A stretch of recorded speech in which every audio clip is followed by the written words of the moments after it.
Hi, welcome back to the channel. Today we're going to be looking at the earnings for Netflix. I can tell you one thing, if anytime you want to buy Netflix stock, just wait till it declares its earnings. It's always a good time to buy. In January, the stock plummeted after it declares its fourth quarter 2021 earnings, and this is the first quarter 2022. It's also down. The stock has plummeted as about 20%. Extended hours is even looking like it's going to go further than that. For now, the market is about to close. The stock has plummeted 20%. Let's have a look at the details of the earnings. Netflix actually misses on its revenue. The revenue estimate, but beats on EPS. The revenue is 7.87 billion, while the estimate is actually 7.95 billion. The EPS is $3.53, while the estimate for the EPS is $2.91. So it actually beat on EPS. The main challenge for Netflix is subscriber. In about 10 years or so, the subscriber is down for about 200,000 or something. Netflix has issue, and it is not peculiar to them. It is peculiar to the industry. Not even Disney is down as well, But on the Netflix issue, Netflix seems to be, putting everything on the hinge that users are sharing password with the family, extended family. And look, Netflix has to look for a way to really generate income. They really have to look for a way to create content. It is not about people sharing password. In the streaming industry, according to experts, Apple, the Apple subscribers, it drops about 10% every month. It drops 10% every month. So it is not just about Netflix, the online subscriber, streaming subscribers. And look, the industry has its peculiarity, and Netflix has to find a way to really generate income. Losing 200,000 subscribers isn't minor, it's major in this kind of environment, in this industry. We're still in COVID era, which actually favors Netflix one way or the other. But pulling out of Russia isn't funny as well. There's Russia is in Russia and Ukraine. I don't know who's going to be at home watching Netflix in that region. However, Netflix may have to look at maybe cutting their prices, looking at how to make their prices more efficient, more user friendly. It's not just about a user sharing password. How can you really stop user sharing password? Families will continue to do that. They will do that, but it is for Netflix to really look for a way to drive their revenue. That's the key point, to drive their revenue. Netflix that is estimating that to increase its subscriber by 2 million to now be down with 200K. It's really disappointing, and it's really not what the investors would want to wave aside. The stock is being battered left and right. However, I have the revenue, the earnings details here. Let's have a look at it on a detailed line by line. Let's see what the performance is, and let's also see the position of Netflix within the US market. We will also have a look at it to see other information that are presented in the earnings call. Here is the detail and for the earnings call, and then the financial statement for the Q1 2022. I've highlighted the most important aspect of it, but here let's start with this. Our revenue growth has slowed considerably as our result and forecast below shows.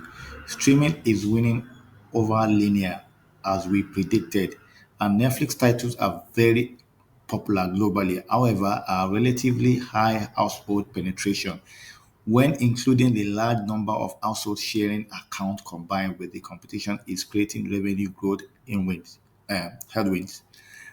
The big COVID boost to streaming obscure the picture until recently, while we work to accelerate our growth, our revenue growth through improvement to our service and more effective monetization of multi-household sharing, we will be holding our operating margin at around 20%. So this is significant. They will be holding their operating margin to about 20%. Now at let's have a look at here. Is it the Q1 2022, which their revenue, the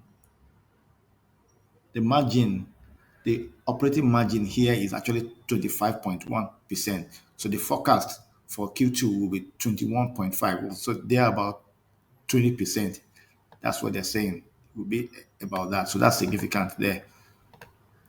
Then let's have a look down here.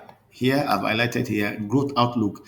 Since launching streaming in 2007, we've operated under the firm belief that the internet delivered on demand entertainment will supplant linear TV, and that this transition represents a once in generation opportunity to build a highly popular and profitable entertainment company. Oh, yes, this has been the case until when they start losing subscribers. The industry, the competition is steep there. It's not where, I mean, you can ask Disney, creating content is the key. Creating content regularly for subscribers. Otherwise, they will move on to other platform. Now let's see. Let's look at here. In the near term, though we are not growing revenue as fast as we'd like, COVID clouded the picture by significantly increasing our growth in 2020, leading us to believe that most of our slowing growth in 2021 was due to COVID pull forward. Now we believe there are four main interrelated factors at work.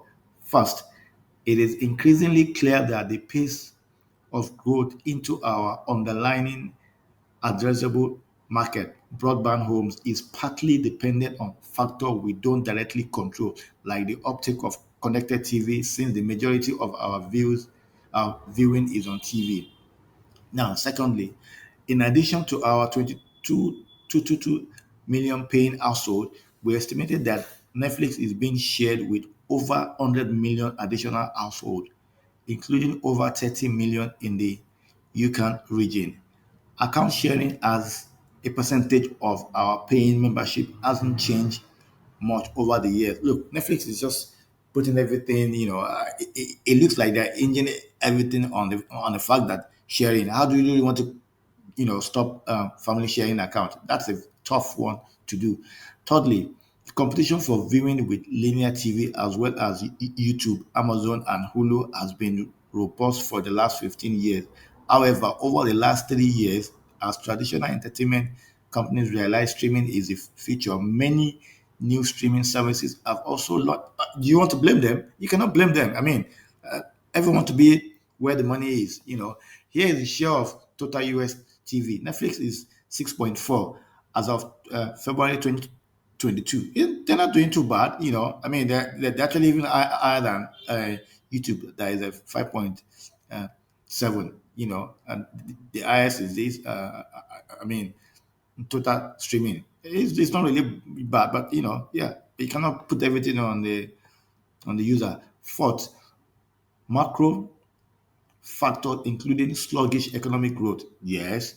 Increasing inflation, geopolitical event. Yeah, you pull out of Russia and other as Russia invasion of Ukraine and some continued destruction from COVID. It's your choice to pull out of Russia. So this is not, you know, it, it's not your shareholders issue. Anyway, let's have a look down here. We'll see, okay, Q1 result and Q2 forecast.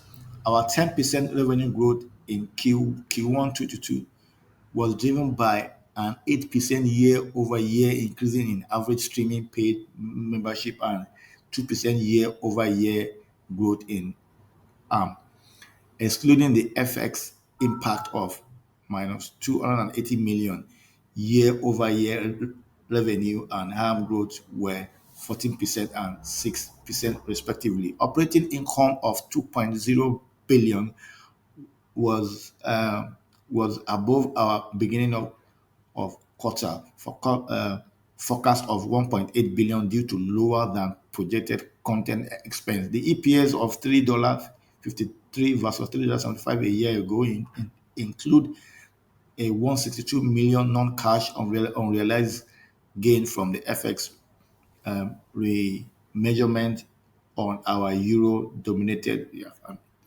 this just sounds like you're making an excuse. That's the way I see it. Anyway, we go down to cash flow and capital structure.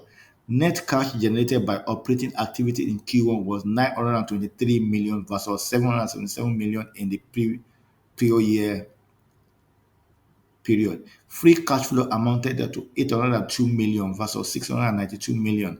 We continue to expect to be free cash flow positive for the full year 2022. That sounds good. Sounds great. Then let's have a look down to here is the regional breakdown. I mean, you can have a look at this in your own time. I want to see the financial figures. The financial figures. Here are the figures. Here are the figures. The revenue, 7.8 billion, 7.7 billion, 7.1 billion to March 2021, December 2021, and March 2022. So, but here, what I needed to see, the marketing, it appears that the and the cost of revenue is slightly, down from the December to the first quarter of 2022, which means they're actually operating better, linear, but however, what as the operating income shows, it shows that it's better. Here is 1.9 from 631, so that's good, and here you have the net income at 1.5. Here is 607 million. Okay, here was they were actually down in 2021 December, so it is still a better outlook.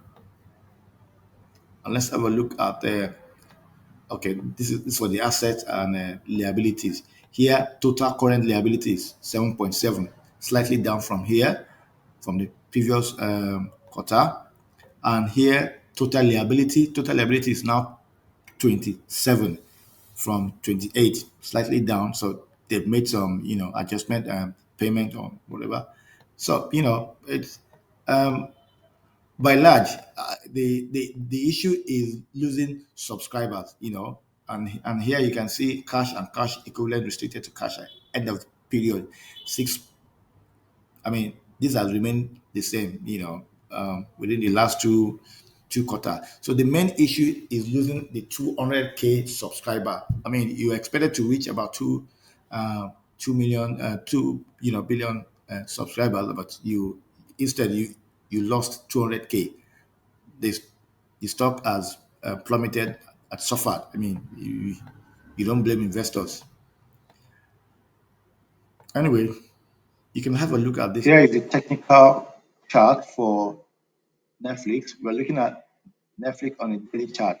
The market is currently closed, and Netflix actually closes at 226, meaning that it lost about 35% on the day after the earnings declaration. So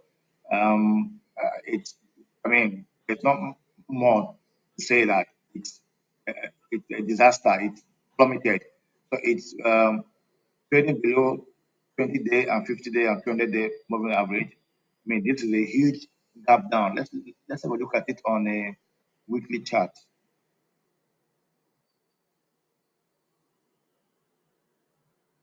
On a weekly chart, you can see it's a huge anchor bearish candle, down, but this is a weekly candle, so it shows that it actually has been trending down, and this was the last earning when the last earning was declared in January or so. It plummeted, and it never actually, rose back up to now, and then we have the first quarter 2022, and it's also down. Plumeted. We might be saying we might not be wrong if we think that the glorious days of Netflix is behind. But however, this might be an opportunity, but you need to be careful before you buy the dip. Even though I am done speaking, I have had it in my position. I've had Netflix in my portfolio as of yesterday at around 220. So yeah, let's go back to daily chart. It's, there's nothing more to say. It's down. Well, we have dissected the earnings statement, the revenue, and we have also seen the technical chart. The stock, we're now in after hours. The stock has plummeted. You know, it's about $250 or so now, from about 344 or so. So it's really not a good day for anyone that owns a Netflix stock. And also, I am not going to say Netflix is a buy at this time. No, you have to be careful. I would say hold. Just hold on, because you never know. It could continue to go down. We might be looking at Netflix at around 200 or so, or 220 thereabout. Anyway, be safe. Be sure that you make your own valuation. Do not just add Netflix, to your own portfolio. Exercise some caution to see where it will go. Thank you for watching this channel. Thank you for subscribing. We'll continue to produce content that will support your investment journey. Thank you. Please call again.